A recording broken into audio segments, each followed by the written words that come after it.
कोल्हापूर शहरात पडझड झालेल्या आणि धोकादायक झाडांच्या फांद्या तोडल्यानंतर त्याची विक्री न करता पंचगंगा स्मशानभूमीसाठी ते लाकूड वापरलं जातं। पावसामुळे शहरातील अनेक मोठी झाडं मुळासकट उन्मळून पडली आहेत।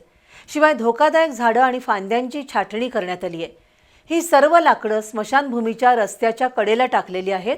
त्यामुळे रस्ता अरुंद झाला असून अंत्यविधी आणि रक्षा विसर्जनासाठी आलेल्या नागरिकांना वाहतूक कोंडीचा त्रास सहन करावा लागतोय।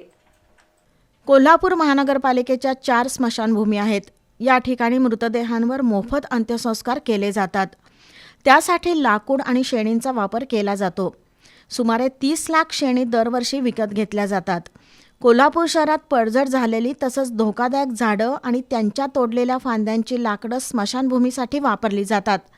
सध्या पावसाळ्याचे दिवस आहेत, त्यामुळे शहरात अनेक ठिकाणी जुने मोठे वृक्ष उन्मळून पडले आहेत। त्याचं लाकूड आणि धोकादायक फांद्या झाडं तोडण्यात आले आहेत। हे लाकूड पंचगंगा स्मशानभूमीच्या रस्त्याकडेला आणून टाकले।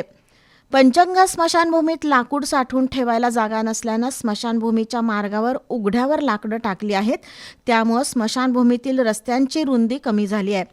त्यात भर म्हणून अंत्यविधीसाठी आलेले नागरिक आपली वाहनं पण या रस्त्यावरच पार्किंग करत असल्यानं वाहतुकीची मोठी कोंडी होत आहे।